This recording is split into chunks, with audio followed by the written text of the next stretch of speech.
make that connection to be here for everyone that's important, the things that are important to life, and you can continue to grow and you can get connected to God's purpose in your life.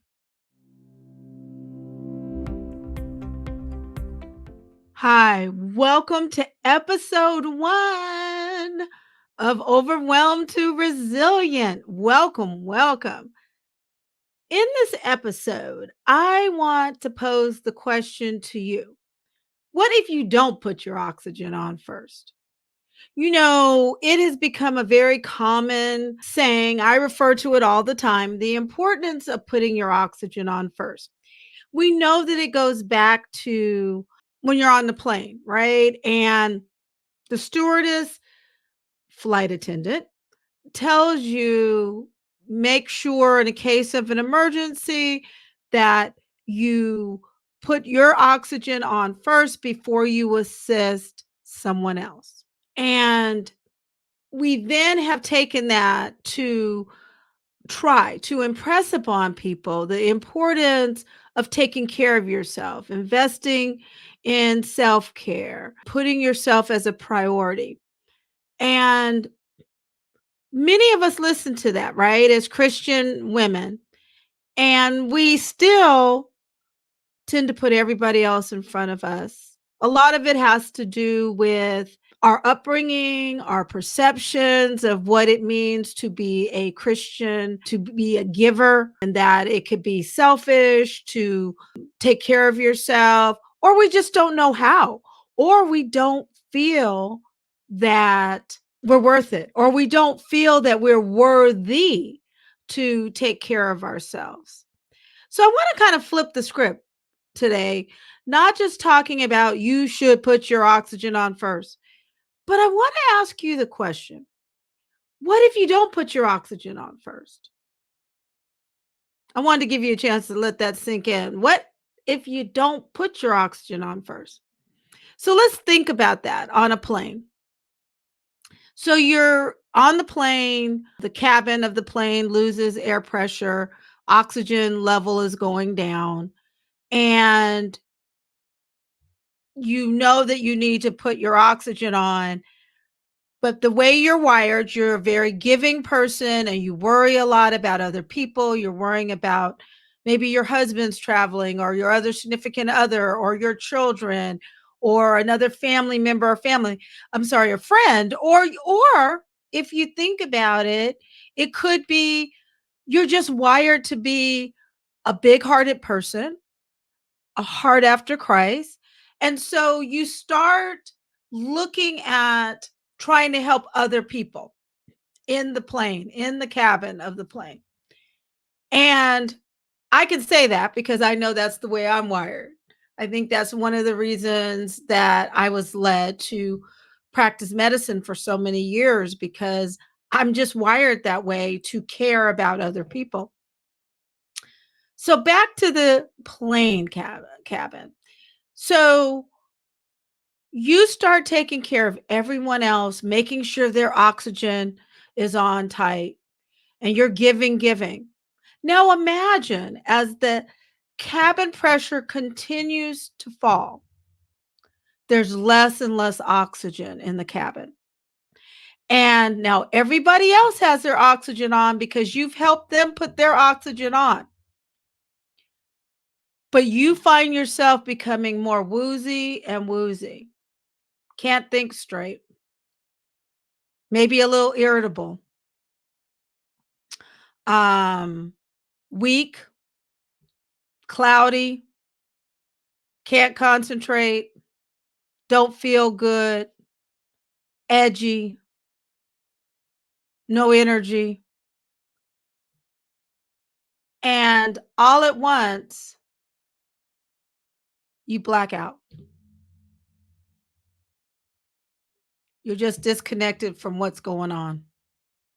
While everybody else is thriving and everybody else is equipped to do what they need to do next, to be able to follow the next direction of the flight attendant. Now I want you to take that idea and apply it to your life.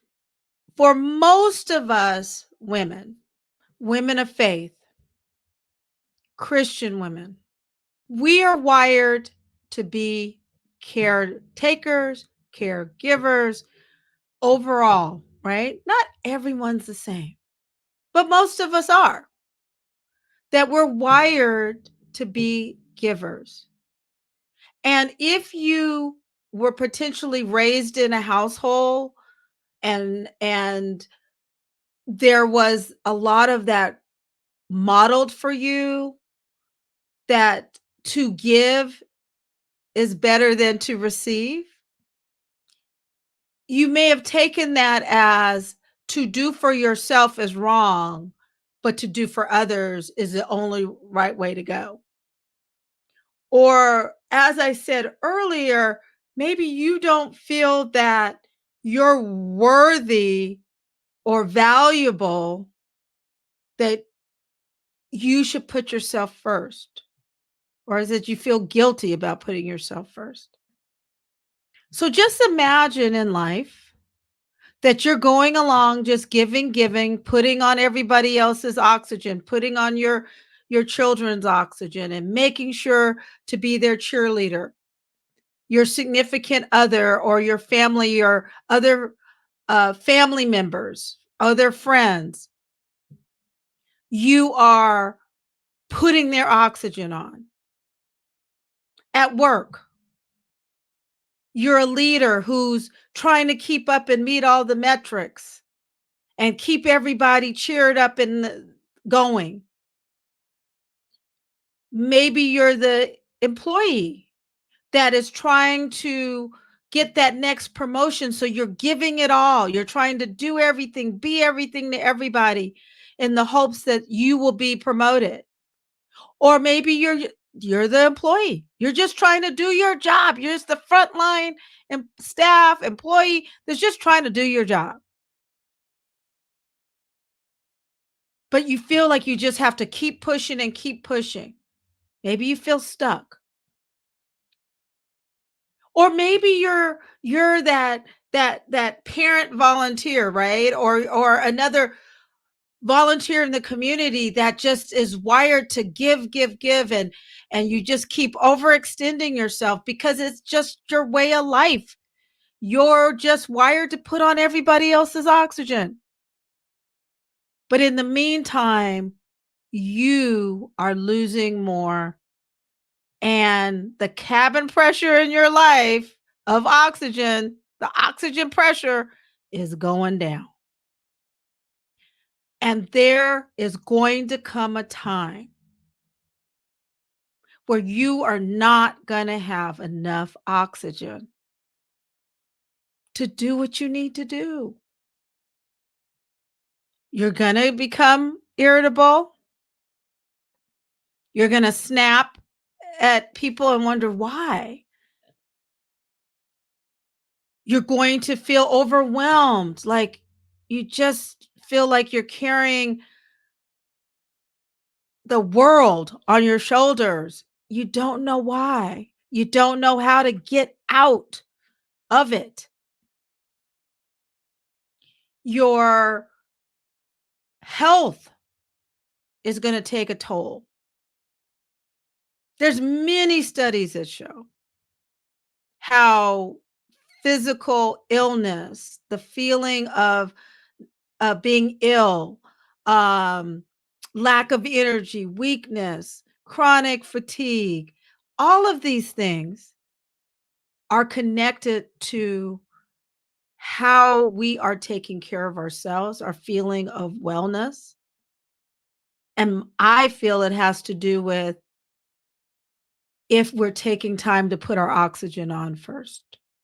I truly believe that you have to give yourself permission, sis, to put on your oxygen first. You will hear me say often that martyrdom is overrated. It's overrated. And it's really underappreciated for the amount of energy that you put into it. And you don't gain brownie points in heaven. I feel that full heartedly. And the the high that you get from being in your mind the martyr, giving it all for everyone, it's fleeting. It doesn't last long.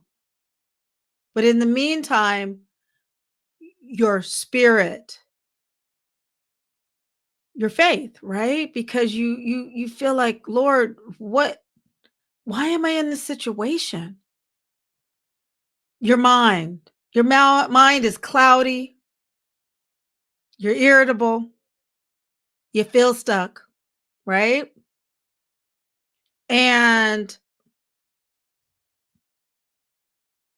as I said, your body doesn't feel good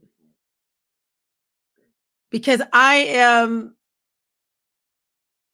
can tell you, I have been there when I was carrying around an excess of 50 pounds plus probably of everyone else.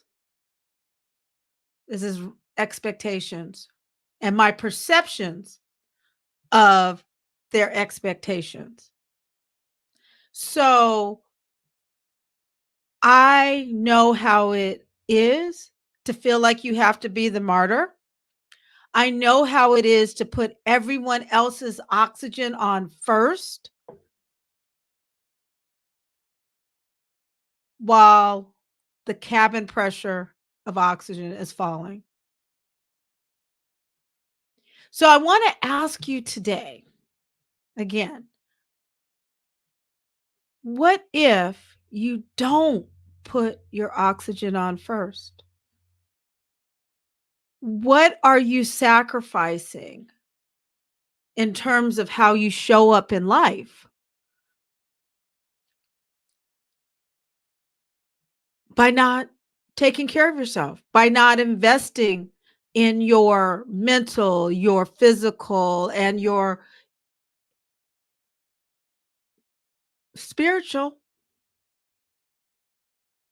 wellness? Do you want to continue on this hamster wheel? Or is it time to give yourself the permission to put your oxygen on first?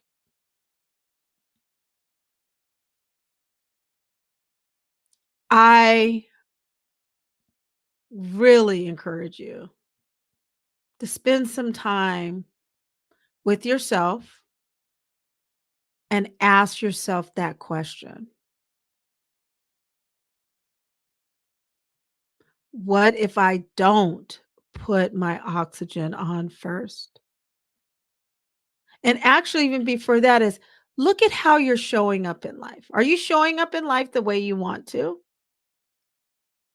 Or is there something lacking and you want more?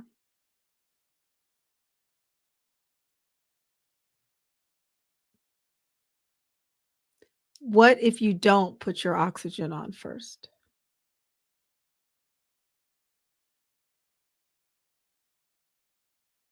Can you afford not to put it on first? I want you to think about if you continue to feel depleted and drained, what will happen to those around you who care about you and who you want to be here for? And the dreams and aspirations that God has put in your heart.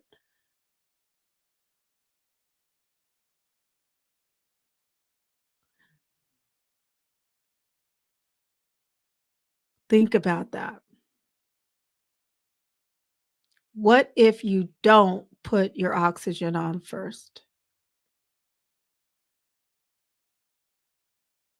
Then we can flip that to say, what if I put my oxygen on first? I will be renewed, refreshed, inspired